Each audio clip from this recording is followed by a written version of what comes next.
El capítulo 19 trata acerca de transcripción. Entonces, recordemos que la transcripción es el segundo paso del esquema de la información genética, como lo vemos aquí. Entonces, puede haber transcripción y transcripción inversa. La transcripción es el proceso encargado de la síntesis de una molécula de RNA, no DNA como dice ahí, sino RNA, a partir de la información contenida en los genes. Es decir, da lugar a una copia, por así decirlo, de RNA, que es complementario, antiparalelo, pero no es idéntico. Entonces, es un proceso enzimático catalizado por la RNA polimerasa, pero esta es la RNA dependiente de DNA o transcriptasa. Mientras que la transcripción inversa, entonces, se da en algunos organismos como los virus, cuya información genética está contenida en RNA. Entonces lo utilizan como molde del DNA. Y aquí entra a tomar parte la polimerasa de DNA dependiente de RNA o transcriptasa inversa. Entonces, bueno, aquí podemos ver el proceso tanto en el núcleo como en la mitocondria de la transcripción primaria, después la maduración. Aquí se da la transcripción y obtenemos los transcritos primarios. Posteriormente se debe dar la maduración post-transcripcional, que da múltiples RNAs maduros, los cuales pasan al citosol a través de poros nucleares. Entonces aquí, por ejemplo, entran a ser parte de los polisomas y como tal al proceso de traducción para generar los polipéptidos, que después de un proceso de maduración post-transduccional y plegamiento, pues se obtienen las proteínas. Estas proteínas pues pueden ser proteínas que se queden en el citosol, proteínas en otros orgánulos, proteínas de membrana, proteínas que van al núcleo y proteínas que van a la mitocondria. En la mitocondria sucede lo mismo. Pero entonces no, la traducción no se da en el citosol, sino que también se da ahí en la mitocondria. Entonces pasamos a la parte del concepto de gen. Se tiene una definición clásica que dice que es la unidad elemental de la herencia, la región física y funcional que controla una característica hereditaria concreta. También se tiene entonces la definición molecular, que dice que un gen es aquella región en el genoma que contiene la información necesaria para sintetizar una molécula de polipéptido, una molécula. Este tiene entonces unas características importantes: una región estructural, que vemos aquí, y una región reguladora de la expresión. Entonces, en la región estructural se encuentra la parte codificante y la parte no codificante. Esta es la parte no codificante, que son los intrones. Entonces, recordemos, esta región estructural, en la región estructural se da la expresión del gen. Los dos tipos de secuencia son en función de la capacidad de expresión. Entonces, pues los intrones son los, les repito, los no codificantes, ya lo sabemos, están en el interior del gen. Y los exones son los codificantes, y también hay unos no codificantes que están en los extremos. Entonces, cuando este conjunto de intrones y exones se transcribe, este paso, entonces dan origen al precursor o al transcrito primario. Y este entonces, al tener su maduración post-transcripcional, pierde los intrones y se genera el RNA maduro o funcional, que es el que posteriormente se traduce. Entonces, olvidaba la región reguladora, que es esta, la parte no codificante, y está situada hacia la parte 5' de la región codificante o estructural. Entonces, estas regiones son promotoras, se conocen así.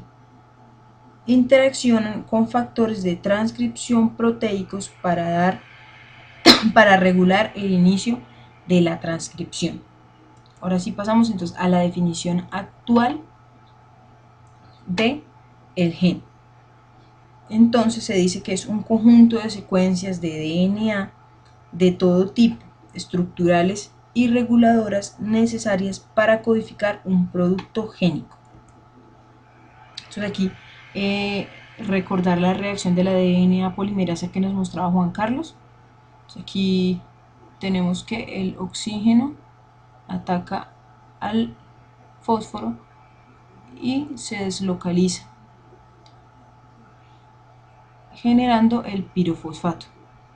Esto con ayuda de la DNA polimerasa. Entonces, digamos que en el RNA sucede lo mismo. Es el mismo mecanismo de reacción. Entonces, para tener eso presente. Algo que, no sale aquí. Aquí esto es nomenclatura. Esta es la nomenclatura para los genes. Se escriben, o sea, tienen 3 letras. Y las 3 letras están en minúscula y en cursiva.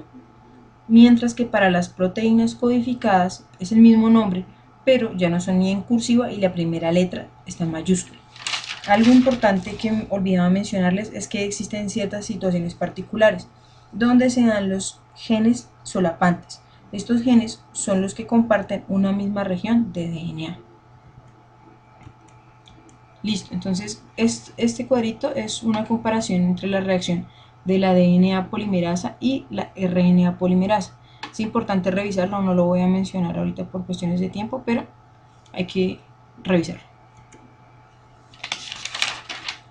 Entonces, tenemos algo llamado terminología. Entonces, en esta terminología se dice que es una descripción didáctica de la transcripción. Entonces, ¿qué se tiene? Una hebra de DNA.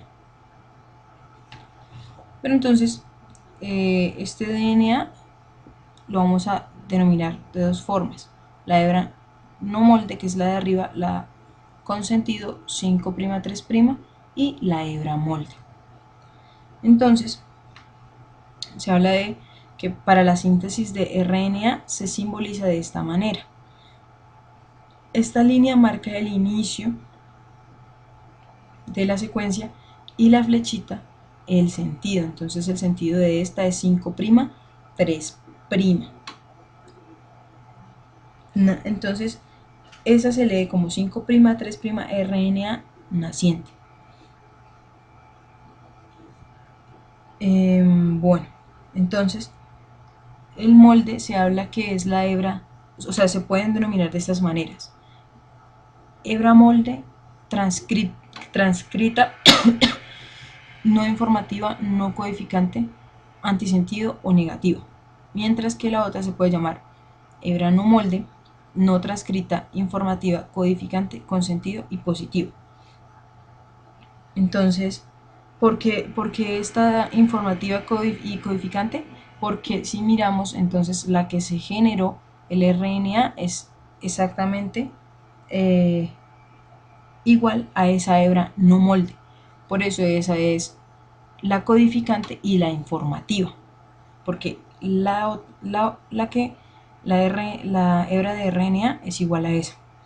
Obviamente cambiando la timina por uracilo. Listo, entonces también se puede hablar de transcripción en eucariotas, diferencias con procariotas. Entonces la primera es la relación con la condensación de DNA. Recordemos que la condensación del DNA, la descondensación, se da en la interfase y que es donde se conforman fibras de 10 nanómetros y pues es el momento donde se da la mínima condensación. Al tener esta mínima condensación, la accesibilidad de las proteínas para interactuar con esta aumenta y eso es lo que la hace diferente con las procariotas. Otra parte importante entonces es que solo se transcribe una pequeña parte, aproximadamente el 35%. Recordemos que entonces la mayoría de DNA no se transcribe. ¿Por qué? Porque no tiene carácter funcional o también ciertas alteraciones como genes defectuosos o cromosomas que no se transcriben. Entonces, hablando del proceso de estos, hay una comparación entre procariotas y eucariotas, o sea, el proceso de transcripción. En los procariotas, cuando tenemos el RNA mensajero después de la transcripción, este ya es funcional, es decir, que no necesita una maduración post-transcripcional. Y este RNA es el molde para la traducción. Recordemos que como son procariotas carecen de núcleo, entonces este proceso se da en el compartimento subcelular. Y por otro lado, las eucariotas, entonces, en las eucariotas, los RNAs mensajeros, después de la transcripción, necesitan ser madurados. Entonces, ahí ocurre la maduración post-transcripcional. Después de que los RNAs están maduros, como les mencionaba anteriormente, estos pasan al citosol para que ahí sí se dé la traducción.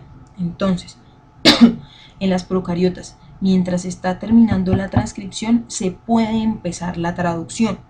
A diferencia de las eucariotas, primero debe terminarse toda la transcripción para que éste pase al citosol y ahí sí se dé la traducción. Bueno, entonces eso sería lo de esa parte.